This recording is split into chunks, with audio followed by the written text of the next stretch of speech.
เพราะเราทั้งหลายนี่ในฐานะที่เราเป็นมนุษย์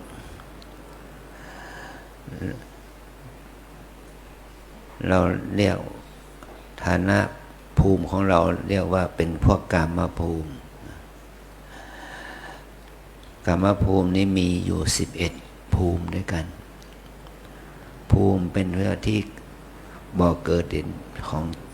เป็นที่เกิดมี11ฐานะได้แก่มนุษยภูมิความเป็นมนุษย์ความเป็นคนแล้วก็เทวภูมิมีอยู่6เรียกว่าจตุมหาราชิกาภูมิเป็นภูมิของเราเทพที่มีเท้าจตุมหาราชเป็นใหญ่ตาวติงสาภูมิแปลว่าภูมิที่มีเราเทพ32องค์33องค์มีพระอินทร์เป็นใหญ่นะเป็นเท้าสักกะยามาภูมิเป็นภูมิของเราเทพที่เป็นเท้าชื่อว่า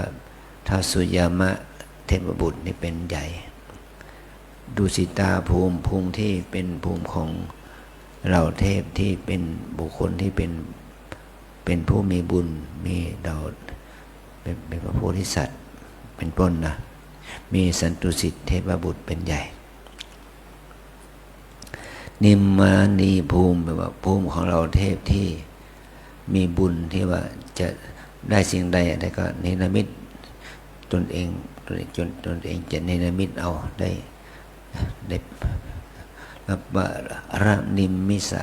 มิตะวสวัตตีภูมิของเราเทพที่มีเป็นผู้มีบุญที่ว่าเรา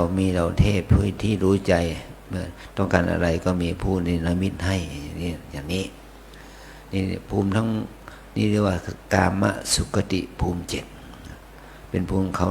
เราเทพที่เป็นสุคติแล้วก็มนุษย์เราก็เป็นหนึ่งนั้นนะเป็นกามสุคติภูมิกามภูมิมี11ภูมิเป็นกามสุคติ7เป็นอบาย4อบายภูมิก็มุ่งหมายถึงว่าภูมิของสัตว์เดรัจฉานเป็นสัตว์บกสัตว์น้ำสัตว์ไม่มีขาสัตว์เลื้อยคลานหรือสัตว์มี2ขา4ขา6ขา8ขาอะไรก็แล้วแต่นะนี่เป็นเดรัจฉานแล้วก็ปิติภูมิของเปรตภูมิของสัตว์ที่มีชีวิตอยู่ได้โดยอาหารที่เขาอุทิศให้อสุรกายภูมิของอสุรกายเป็นภูมิของสัตว์ที่มีความทุกข์และมีความปัดกวาดอยู่เป็นนิดแต่นิระยะภูมิของสัตว์นรกภูมิของสัตว์นรกเนี่ยนี่ว่าเป็นอบายภูมิ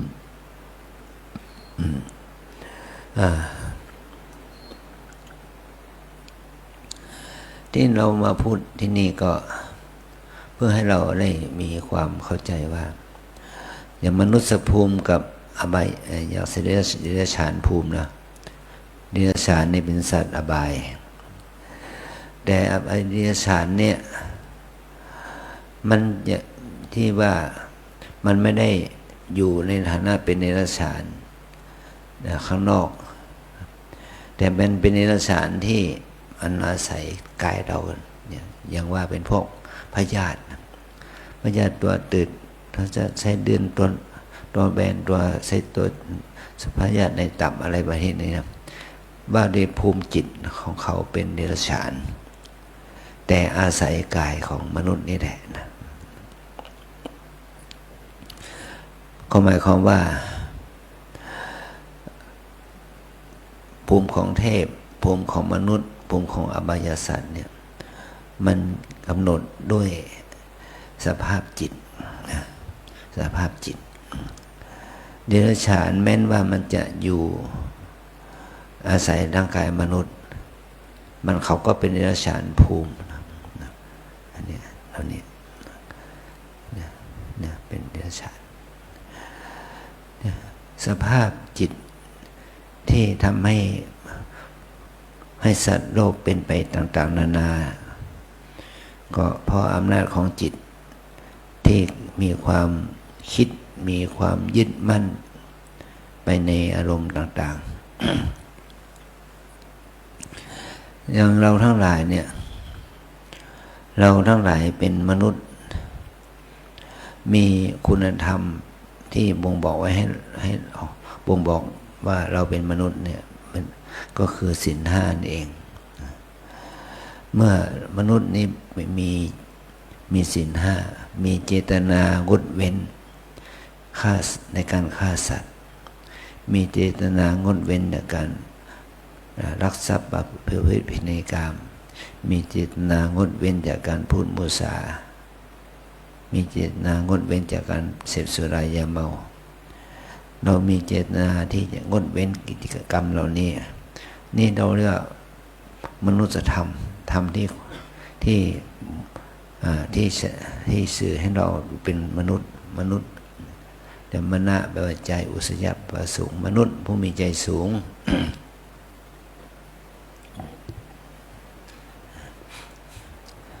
ถ้ามนุษย์นี่นะมีพื้นฐานจิตมีความยินดีในการบำเพ็ญทานมีความยินดีในการเอื้อเฟื้อเกื้อกูลสัตว์โลกนะในฐานะเพื่อนร่วมโลกด้วยกันจิตใจของเขาก็เป็นดุจดังเทพเทวดาเนี่ยและมนุษย์เนี่ยถ้าเราได้บำเพ็ญภาวนาบำเพ็ญสมาธิภาวนาวิปัสสนาภาวนาจิตใจของมนุษย์เหล่านั้นก็ละเอียดขึ้นสูงขึ้น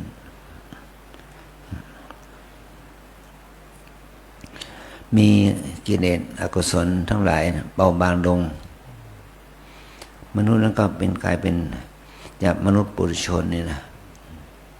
เป็นมนุษย์ที่มีความขัดเกลาอาสวะกิเลสได้มากขึ้นเนี่ยก็ทำให้เขานั้นได้เป็น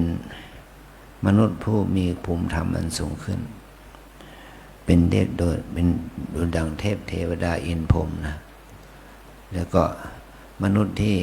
ได้ประพฤติปฏิบัติวิปัสสนากรรมฐานจนได้ชำระล้างอาสวะกิเลสเป็นเดี๋ยวเป็นพระอริยเจ้าเป็นสันโสดาบันบุคคลจนถึงสักทาคามีบุคคลอนาคามีบุคคลอรหันตบุคคลอย่างนี้นะก็ทำให้มนุษย์นั้นมีจิตอันประเสริฐขึ้นที่เราเรียกว่าเป็นพระอริยะ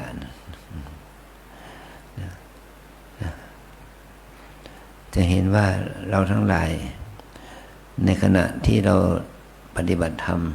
เดินจงกรมนั่งสมาธิอยู่จิตของเราเนี่ยมันจะเปลี่ยนไปตามสภาพอารมณ์นะบางทีเห็นหมาเห็นแมว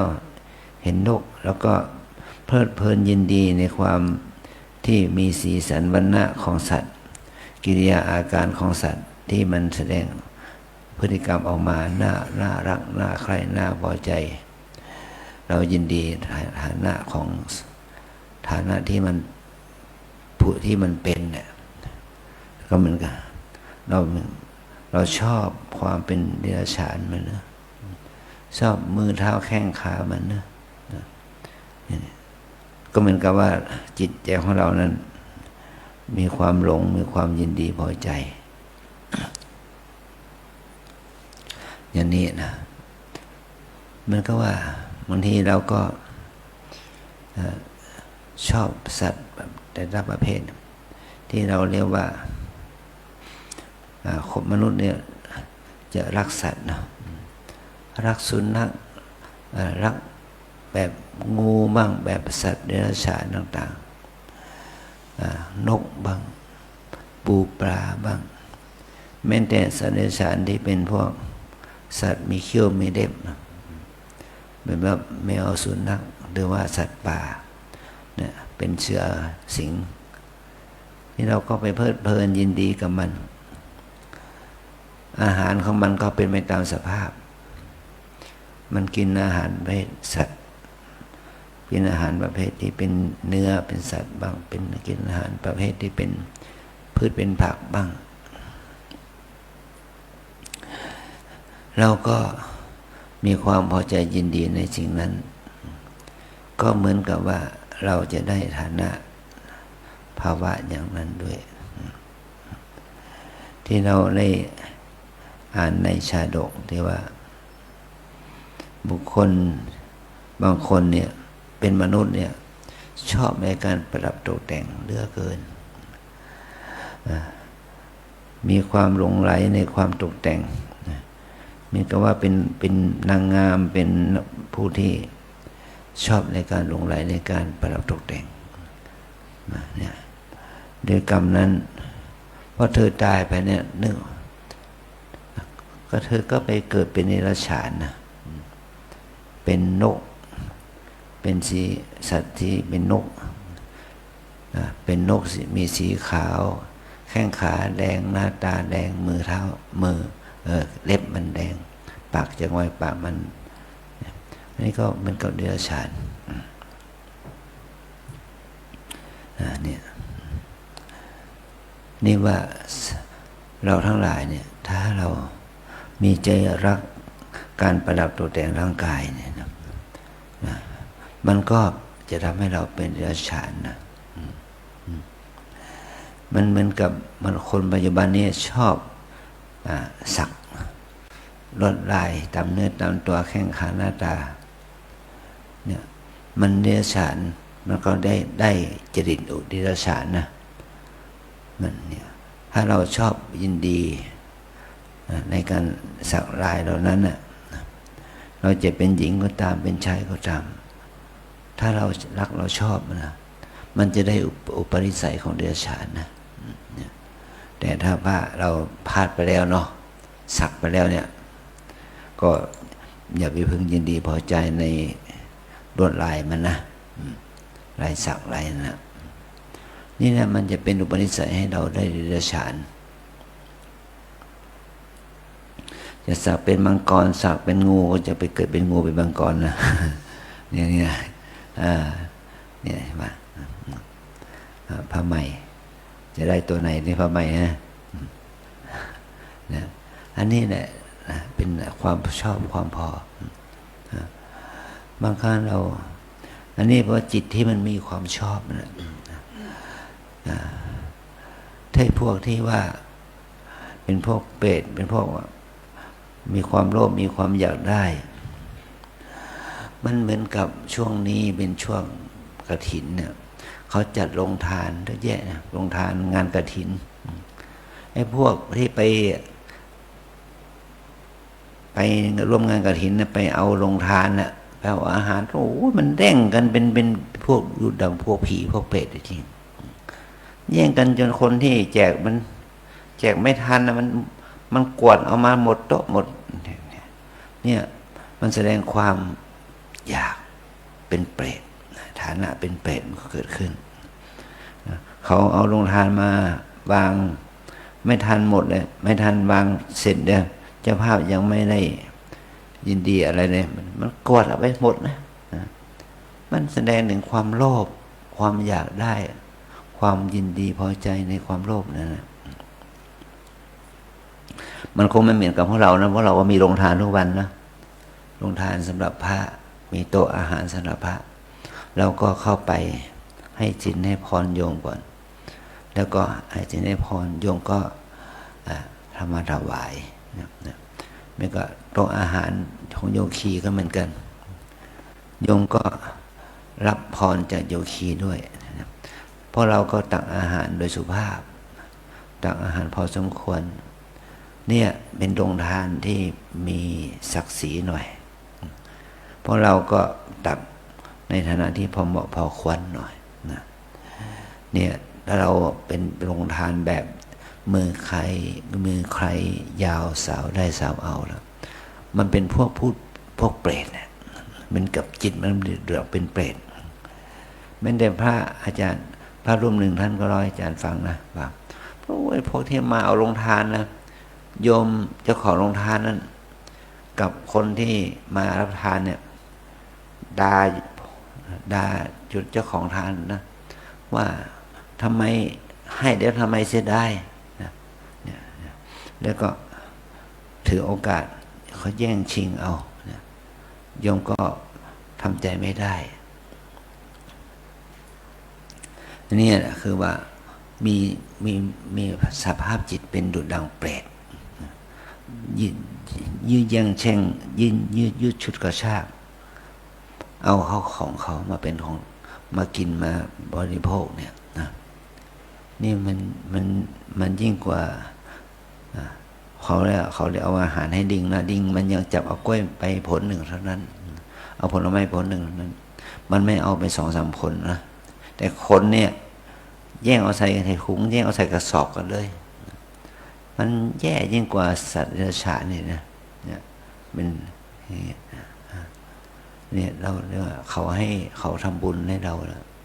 เราต้องให้ความเคารพในบุญของเขาด้วยนี่นะ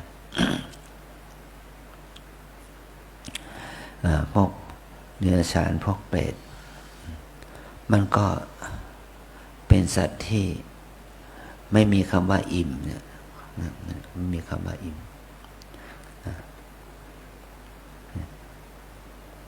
ถ้าเป็นทุจริตคอร์รัปชันอะไรอย่างนี้นะฉกชิงวิ่งฉกชิงเอาเนี่ยมันก็เขาจิตใจเขามันไม่ได้เป็นบุญจิตใจเขามันเป็นบาปนะเนี่ยถ้าเราไปรับทานของญาติโยมทั้งหลายก็เราเพิ่งสำนึกเรื่องนี้นะว่าจะรับของเขาด้วยความศรัทธาด้วยความขอบใจนะให้เขาให้ก็เราก็รับด้วยความศรัทธาด้วยความขอบใจ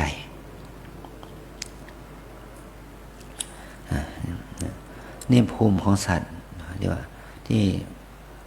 ท่านเปรียบเทียบว่าพระเดชพระคุณหลวงพ่อพระธรรมธีราชมหามุนีโชโดยนาสิทธิท่านกล่าวถึงทาง7 สายไว้ให้เราได้รับทราบนะครับว่าสัตว์ทั้งหลายที่มีมิจฉาทิฏฐิมีโทสะจิตเป็นพันเป็นมีโทสะจริตมีเรียกว่าถ้าตายไปแล้วไปเกิดเป็นสัตว์นรกนั่นเนี่ยถ้าเป็นพวกอสุรกายล่ะเป็นอสุรกายล่ะเป็นสัตว์ที่มีความโลภอยากมีความไม่อิ่มมีความอยากได้นี่พวกที่ว่าพวกค้าขายทำธุรกิจออนไลน์ที่ว่าที่เป็นอะไรที่บอกหลอกลวงคนอื่นนั่นแหละนะมันเป็นความโลภแย่งให้เขาแย่งเรียกว่าเป็นอบายเป็นอบายนั่นเรียกเป็นพวกเดรัจฉานเป็นพวกเปรตอสุรกายแต่พวกที่มีความหลงมีความยึดมั่นอยู่ในรูปเสียงกลิ่นรสสัมผัสนะเรียกว่ามีความหลงเป็นอารมณ์มีความหลงเป็นเจ้าเดือนแล้วก็เป็นสัตว์เดรัจฉานหรือถ้าเราคนที่เกิดมาเป็นมนุษย์ก็ได้ถือนึกถึงศีล 5ของตนนึกถึงกุศลคุณงามความดีที่เรารักษาเนี่ยเราได้มนุษย์พรหมบัติถ้าเป็นพวกเทพเทวดาก็เพื่อกุศลกรรมบท10ได้ดีกุศเนี่ยมีคุณงามความดีที่กระทำบำเพ็ญเนี่ยก็บำเพ็ญคุณงามความดีก็ได้มาได้เกิดเป็นเทพเทวดาแล้วพวกที่มีสภาพสมาธิจิตดีมีสมาธิจิตที่ดี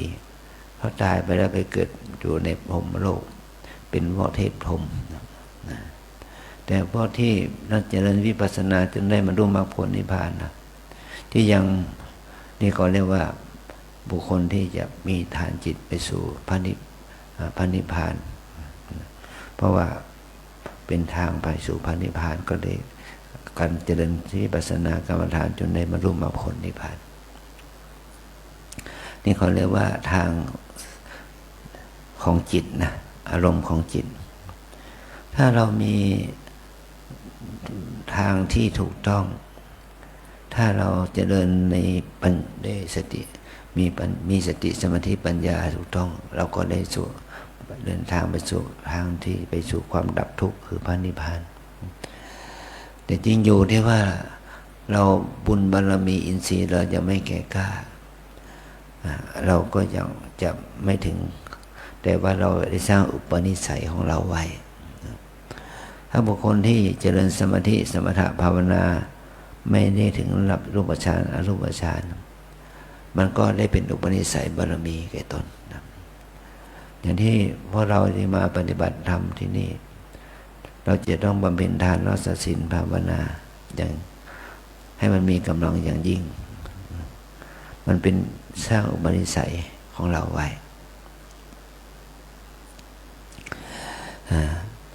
เราเข้าใจถึงสัจธรรมข้อพื้นปฏิบัติที่ดีงามแล้วก็ฝึกเอาใจใส่กิจกรรมน้อยใหญ่ให้มันเป็นกำลังเป็นฐานจิตของเราให้ไปตั้งฐานจิตที่ดี เมื่อเราตั้งฐานจิตที่ดีขึ้นมันกลายเป็นอุปนิสัยข้อประพฤติปฏิบัติที่ดีให้แก่ตนเองมันจะเป็นพลังบุญเกื้อกูลเราให้เจริญงอกงามขึ้นไปจริงอยู่มนุษย์เราในโลกนี้มีมากกว่า 7,000 ล้านคน 7,000 ล้านคนนี้ก็มีความปรารถนามีความอยากมีความต้องการหลากหลายแต่เราก็เห็นว่าคนผู้มีสมบัติคุณสมบัติที่ดีมีอยู่นะไม่ว่ามนุษย์ที่เกิดในประเทศไทยหรือประเทศอื่นๆใดในโลกนี้ก็เป็นคนที่มีจิตใจอบอ้อมอารีมีเมตตากรุณนะมีสัมมาทิฏฐิมีสุจริตธรรมนะเอื้อเกื้อกูลสัตว์โลกด้วยกันให้ประพฤติดีปฏิบัติดีมันมีอยู่นะแต่ก็มีประเภทที่บอกว่ามีแต่ความโลภความโกรธความหลงอยากได้อยากนั่นอยากบ้างอยากมีความโลภอยากนะทุกโดยประการต่างๆก็มีอยู่ในทุกประเทศทุกบ้านเมืองทุกสังคมเนี่ยมันก็มีอยู่เพราะเราจะเห็นว่าฐานจิตของคนเรานี่แหละจิตจะทำให้เราไปสู่ทางดีหรือไม่ดีฐานบุญกุศลของเรานี่แหละที่จะทำให้เราได้สร้างกุศลคุณงามความดีที่ดียิ่งขึ้นคนบางคนวันหนึ่งกว่าจะเอาไปทำงานหาข้าวของเอาไปขายสำหรับเอาไปซื้ออาหารการกินเนี่ยวันหนึ่งได้1 มื้อแต่ตอนเช้ามันไม่มีอาหารที่จะกินตอนบ่ายถึงตอนเย็นมันถึงจะได้กินแต่คนมันยากจนคนแค้นมันก็มีอยู่แต่คนบางคนมีอยู่มีกินสบายมีทรัพย์สินสมบัติสบายก็เพราะว่าฐานจิตของคนเรามันต่างกันฐานบุญทางกุศลมันต่างกันอะไรเราก็หาได้โดยง่ายเงินทองทรัพย์สมบัติอยู่ดีๆเขาก็เอามาให้เอามาดูแลแต่บางที่มันไม่ได้เพราะว่าจิตกุศลคุณงามความดีมันไม่เอื้อนี่ก็เหมือนกันเหมือนกับว่าเพราะเราเนี่ยแต่เราอยู่กันในวัดนี้มันก็มีคนมาทำบุญนะมีวันนี้มีคุณแม่ประณีประดิษฐ์สุวรรณและครอบครัวของบริษัทเชียงใหม่โพลสตาร์1992มาเป็นเจ้าภาพเพราะว่าทุกปีนี่โยมจะทำบุญนิมนต์พระนิมนต์ชีวัดเราเนี่ยไปทำบุญที่บริษัทในปีนี้โยมไม่พร้อมเลยมาเป็นเจ้าภาพอาหารที่วัดเราเนี่ยนะนี่เพราะว่าโยมเป็นคนที่มีนิสัยชอบบุญกุศลไปทำงานที่ไหนทำธุรกิจการงานที่ไหนก็สร้างบุญสร้างกุศลเหมือนกันโยมเนี่ยทำงานเกี่ยวกับถนนหนทางเนี่ยไปเจาะ ประปาไปเจาะบาดาลให้แก่ในสถานที่ที่เขาไปทำงานนั้น ให้แก่ชาวบ้าน เมื่อที่เมื่อไม่ทำธุรกิจเกี่ยวกับการทำถนนแล้ว ก็จะทำโรงงานฟอกหนัง แต่พอมาเจาะบาดาลเนี่ยได้น้ำดีมากโดยทิ้งงานโรงงานฟอกหนังมาทำน้ำสะอาดบรรจุขวดขายเนี่ยเป็นน้ำโพลสตาร์นั่นแหละนะบรรจุขวดขายแล้วก็ทำธุรกิจนี้เป็นธุรกิจประจำแล้วก็โยมก็ทำความดีทำบุญกุศลมากเพราะว่าลูกหลานก็เป็นลูกเป็นหลานลูกหลานก็เป็นคนที่เกื้อกูลของวัดเราเนี่ยคุณยายคุณย่าเขาท่านก็เป็นแม่ชีที่วัดเราเนี่ยเราทำความดีเนี่ยมันก่อให้เกิดความสุขความเจริญนะเป็นก็ว่าใบไม้วัดเราทุกวันนะที่เราใส่รถดำนี่นะเอาไปทิ้งที่ไหนก็ไปทิ้งที่สวนของโยมก็ดีใจว่าใบไม้นี่ใบไม้ของวัดเราเนี่ยเป็นใบไม้ที่ผ่านการ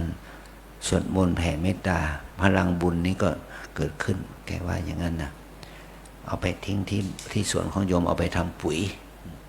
มันก็เป็นความดีงามเนี่ยมันว่าเราได้ทิ้งขยะใบไม้เนี่ยฟรีนะอย่างนี้โยมก็เต็มใจเอาให้เราวัดเราเนี่ยเอาใบไม้ไปทิ้งฟรีมาหลายปีแล้วนะน้ำดื่มเนี่ยส่วนหนึ่ง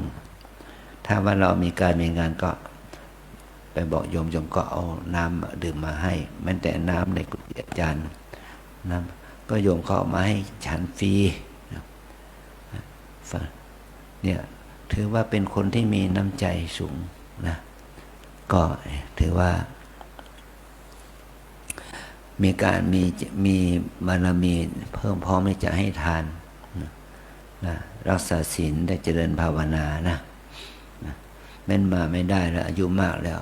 เป็นมะเร็งด้วยโยมก็ยังมาทำบุญนะทำบุญด้วยน้ำด้วยอะไรอย่างเงี้ยนะอันนี้เป็นความดีงามที่โยมได้แสดงออกมาทั้งตัวเองทั้งครอบครัวและทั้งพี่น้องญาติมิตรเนี่ยเขาก็ออกมาแสดงออกซึ่งความเป็นผู้มีน้ำใจจริงๆเนี่ยช่วงเวลาอย่างนี้มันเป็นช่วงเวลาที่เราได้มีโอกาสมาปฏิบัตินะเราจงใช้ช่วงเวลาแห่งนี้อย่างนี้ให้พัฒนาจิตของเราให้เป็นมนุษย์ที่ดีมนุษย์ที่มีคุณธรรมอันสูงเป็นมนุษย์ที่มีจิตใจสะอาดเป็นมนุษย์ที่มีจิตใจบริสุทธิ์เป็นที่สุดนะก็เดี๋ยวเรียกเป็นมนุษย์ที่เป็นผู้ที่มีจิตใจสะอาดบริสุทธิ์เนี่ยก็จะทำให้ท่านทั้งหลายนั้นได้ดำเนินชีวิตที่ถูกต้องดีงามอย่างนี้นะขอให้เราทั้งหลายได้รู้ว่าคุณค่าของความเป็นมนุษย์ของเรานั้นมันจะมีความดีงามเกิดขึ้นมากมายด้วยประการใดก็ตามแต่ให้เรารู้ถึงคุณค่าของบุญกุศลคุณงามความดีนะวันนี้ตอนเช้าไม่มี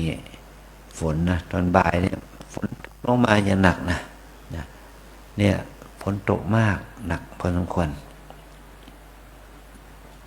แต่ดีอย่างคือมันไม่มีลมเท่านั้นแหละเราก็ต้องขอบคุณสิ่งแวดล้อมสภาพอากาศที่ทำให้บ้านเราเนี่ยลมลื่นชื่นยมเย็นเราจะต้องปฏิบัติกันภาวนาเพื่อให้เกิดความงดงามของ